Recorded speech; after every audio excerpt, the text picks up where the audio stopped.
Hey everybody, Mark over here at Twanger's Turntable. Cheers everybody. Hope you're all doing well, enjoying your day, your evening, whatever the hell it happens to be. If you're new to my channel, thanks so much for stopping by. I hope you'll find something you'll dig. Stick around.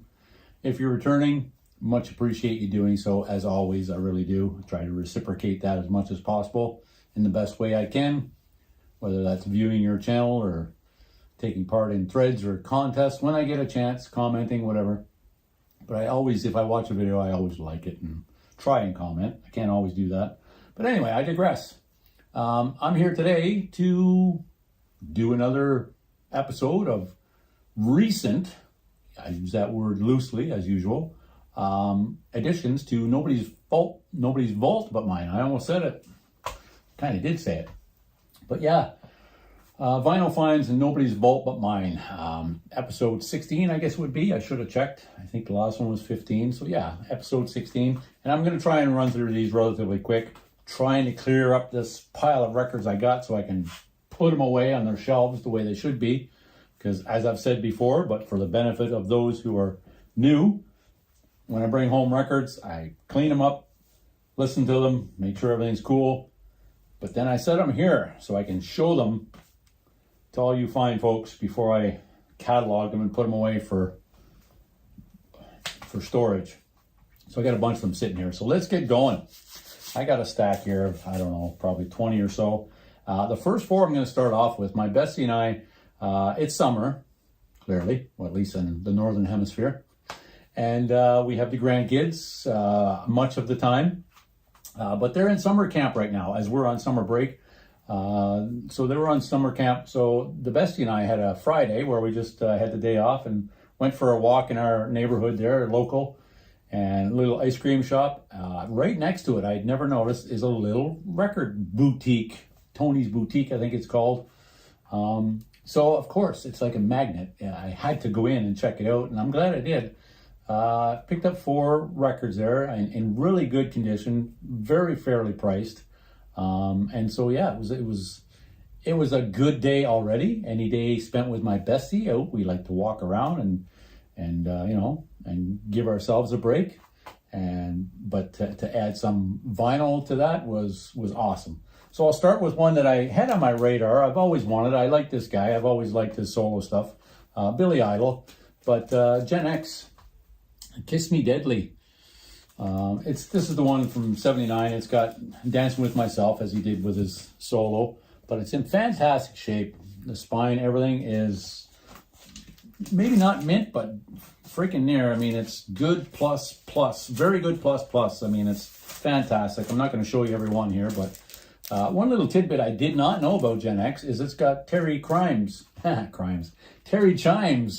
I'll tell you why I said that in a second. Terry Chimes as the drummer. So the backstory to that is Tory Crimes, as he was credited on the first Clash album. And there was another guy, I can't remember his name, that played with the Clash during that time. Eventually, you know, replaced by Topper Headon, who I love Topper Headon and everything he did with the Clash beyond that. But yeah, on that first record, whether it was intentional, tongue-in-cheek, you know, they're pretty cheeky boys, or were, he was credited as Tory Crimes. So that's where I was going with that. Next up, yeah, you know, most people know this, and I knew of it, but I've really seen it shown a lot in the vinyl community. Hager, shown, Aronson and Shrive.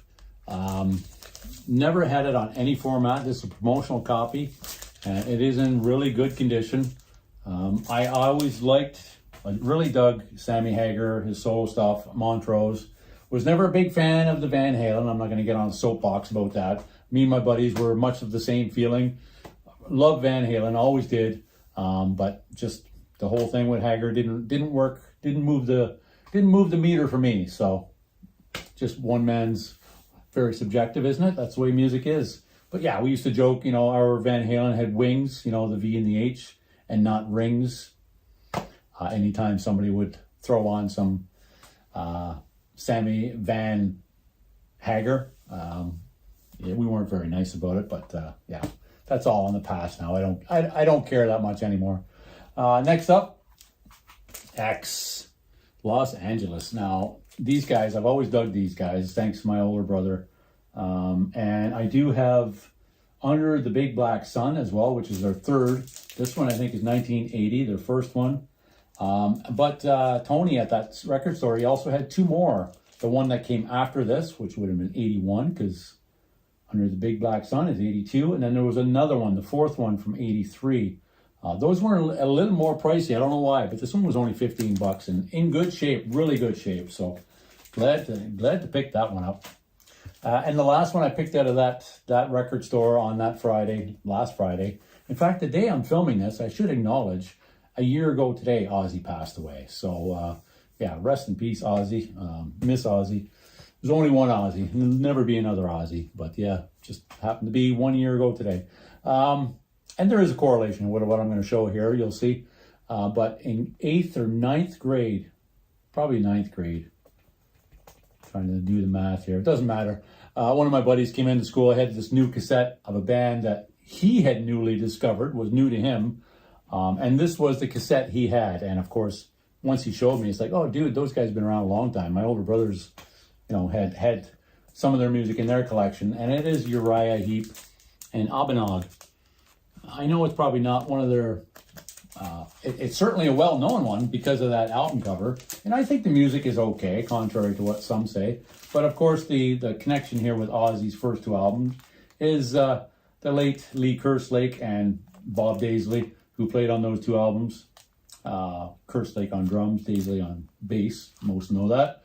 Also got Peter Galby, John Sinclair, Mike Box, but yeah.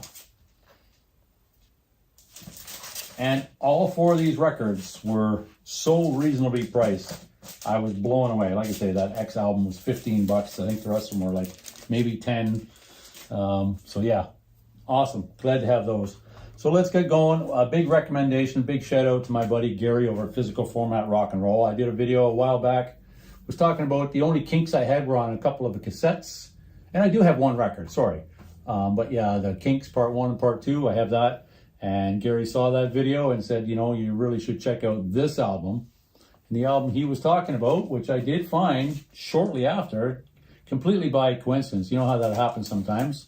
You're talking about a record or an artist, and you go into a record store, and there it is. Give the people what they want. So I definitely got what I wanted.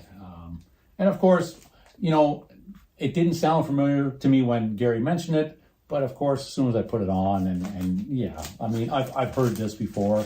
I would have been 13 at the time. I think this is 81. Yeah. And it's got this big tune on here, Destroyer, right? Paranoia will destroy ya. So yeah, glad to pick that. Thanks, Gary. Really appreciate that. Talking about buddies in the VC, both Gary and Steve here, prominently displayed on their channels often and talked about is UFO. This is a comp I found. It's a Japanese press comp. What's this one called? Don't have my glasses, so I'll move that Obi strip. I had never even seen it before. High level cut. It's got the Obi strip on there from 79. And if you're somebody who you're maybe somewhat familiar with UFO, but you don't have any of their vinyl, I would suggest if you can find a comp or this comp, it's a really good place to start. I mean, what do we got on here? Only You Can Rock Me. I mean, come on. Too Hot to Handle. These are all killer UFO songs. Lights Out, I'm a Loser, Natural Thing, Let It Roll, Out in the Street, Doctor, Rock Bottom. So yeah, well represented on this one if you can find this comp by UFO. Yeah, stoked to get that one. Next up, the second one from Black and Blue, Without Love. I had their first one back in the day on cassette, and that's the one I've been looking for, but I saw this, and of course, I like Black and Blue, so I grabbed it. Probably Black and Blue might be best known for Tommy Taylor, went on to play guitar for Kiss for a period of time. And these guys were actually, I think, produced by Gene Simmons as well. Certainly part of the Kiss crew that were writing for them and stuff. I don't know. I'm not going to spend a hell of a lot of time on that. Look it up. But yeah, I always liked Black and Blue. I'm still after, oh, it says right there, produced by Bruce Fairbairn. But I'm pretty sure Gene Simmons was involved in some regard. I know he was definitely involved with the next one I'm going to show. In fact, he did produce the next one I'm showing. I can wait for after. Sorry about that. Okay, next up, Japanese band. Is it Izedo? Ezio? Ezo. Yeah, this was definitely produced by Gene Simmons, Japanese band, and I think the vocalist here, Masaki, actually went on to sing vocals with Loudness later on, another Japanese band. But this is a promotional copy. Good condition. All of these were in excellent condition. The inner sleeve. This one, yeah, produced by Gene Simmons and Valgare. I think there's a black and blue connection to this too. I think Jamie St. James was involved in some of the writing or contributed vocally in some manner. I don't know. I'm not going to look all that up right now. I thought there was a connection. If you know, let me know. Then we'll both know. Next up, The Inmates. Their first one, First Offense. Aptly named. Always got Stones vibes from these guys. At least on this one. I don't know a lot about them. Even the album cover to me just gives me Stone vibes. But yeah, good listen. 1979 on this one. Next up, I dropped it here. At least the outer sleeves. I already took it out. It's a nice matte finish. I did show this before I went on my holidays on that last video. Not the last one, one before. And it's Splat, the deep purple, newest deep purple. Just beautiful artwork on here. It's embossed.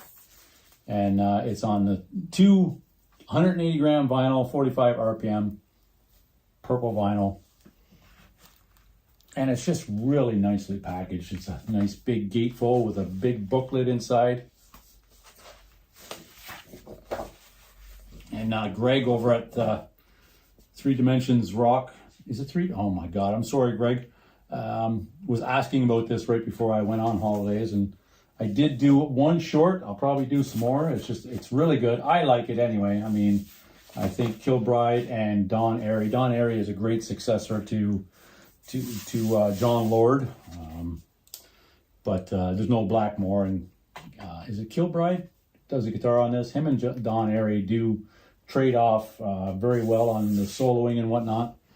And of course, one of my favorite drummers with Pace, and Gillen's on here, and Roger Glover. So yeah, they're almost all there. Not quite. Love to see them do something with Blackmore someday, but probably won't happen. And when I ordered that one, I saw this one on sale as well. So always was into Gillen. So this was his 1981 release, Double Trouble, right after the Ian Gillan band ceased to exist. This was technically his solo album. It's a good spin. I like that. Again, great artwork. Always been a huge fan of Ian Gillan. In fact, Born Again is one of my favorite Sabbath albums. Yes, I said it. It is. Really good album. Next up, some stuff that maybe some of you might not be very familiar with, but I've known about these guys for at least 3 or 4 years now. They are from Canada, I think Edmonton, and this is their latest, Homefront, Watch It Die. Really good.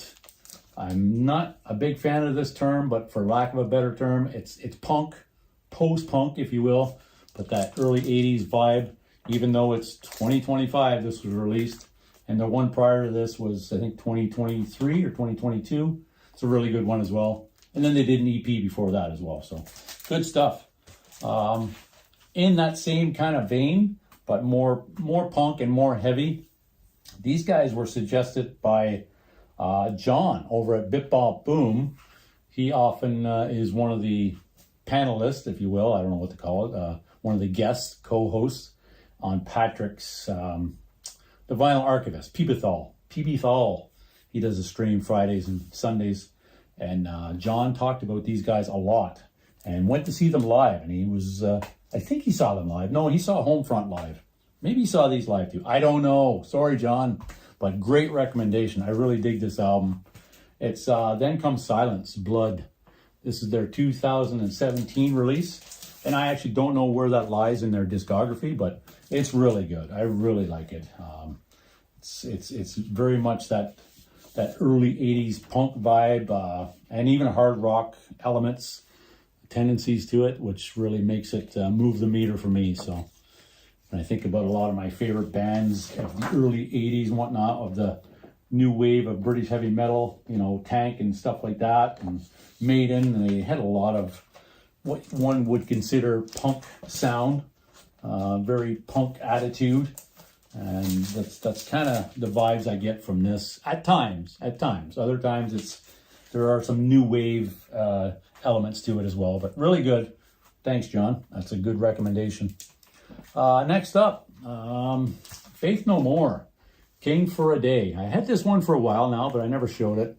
I did show Album of the Year. That was one that I picked up before. I think I may have actually had this one longer. I just didn't show it.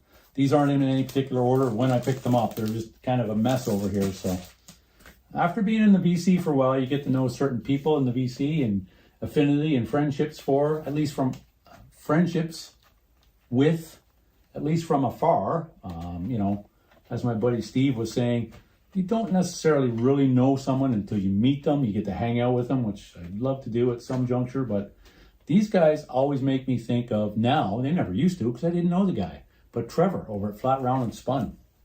I know he's a Faith No More fan, and he did a really good video several years ago now, probably 3 or 4 years ago, of his ranking of favorite to least favorite. Or I shouldn't even say that. I just a presentation of their catalog, and it's a really good video. I think you should go check it out. As you should with all these channels, you should check them out. But that's who I think of when I spin Faith No More. So there you go, Trevor. That's what you've done, buddy. Next up, Budgie. This is a bootleg, live from the 1980 Reading Festival. Really good. I mean, sound dynamically not so good. It's a bootleg, but I like it because it's Budgie on that pinkish marble vinyl. And yeah, side one. Breaking All the House Rules is a good representation here of Budgie to me. Crime Against the World, Napoleon Bonaparte 1 and 2. Side 2 is Forearm Smash, Panzer Division Destroyed, Wildfire, and closes out with Bread Fan. Of course, most Metallica fans, I suggest, would know Bread Fan. But that's Budgie's song, Lost Edit, not transmitted. The lineup on this, you probably won't be able to see it. I'll hold it there for a second. But speaking of Ozzy, 1 year since his passing, he was at this Reading Festival. Special guest, Ozzy Osbourne's Blizzard of Oz, it's called. So before they actually released Blizzard of Oz, I think there was a notion that they were going to call the band Blizzard of Oz, if I recall. There was some word of that. Now, it's been 46 years since that time, so there's lots of different stories. Who knows? But the lineup here is amazing. UFO, Iron Maiden, Samson, Grand Prix, Magnum, Budgie, of course, Girl, which is another great band, new wave of British heavy metal, Angel Witch, Tigers of Pantang, Praying Mantis. I mean, the who's who of the London scene then, right? I mean, all these new wave of heavy metal bands. Rory Gallagher, did I say that, with his band? Hellions, and of course, Gillan is here. Yeah, there's so many. Pat Travers Band, Def Leppard, Whitesnake, Gary Moore's G-Force. I just can't even imagine. Last but certainly not least, never had this on vinyl. I've had it in every other format essentially, but yeah, I saw this. I think it was $24.99 on sale or something. Still to Heaven. It's a reissue, but still, gotta have that. Yeah. American label, Def Jam, right? And I think this was produced by Rick Rubin, if I recall. Yeah, Rick Rubin, back in the day when he was, you know, back then he was really known like for his hip hop and R&B. I think I just spoke about it in one of my shorts. He had done the Cult Electric. He'd done the production on their redo of that. But anyway, I'm going off on a tangent. Those are my recent picks up, relatively recent anyway. Nobody's vault but mine. I hope you dug that, people. I enjoyed doing it. So I do appreciate all of you who hang out with me and watch to the end. I know sometimes they may be a little bit long, but it has to be that way. So I'll leave it at that. Cheers, everybody. Enjoy the rest of your day, your evening, whatever. I don't know when you'll actually see this video because I am going to be away for most of the summer. So I'm trying to do some. But the day that I filmed this was actually a 1 year, July 22nd, 1 year since Ozzy passed. So I'll leave it at that. When I get a chance to do another one, not sure when it will be, but you'll know. You'll see it, hopefully, if you're paying attention. Again, leave it at that. Thanks for stopping by, everybody. Enjoy the rest of your day, your evening. Repeating myself here, but that's the way it is. Take care, everyone. We'll see you next time here at Twanger's Turntable. Cheers. Leave a comment below. Let me know what you think about any of these, if you have these, if you don't have them. And yeah, I always try to reply. So I'll see you down in the comments if you choose to. Thanks, everybody. Take care. See ya.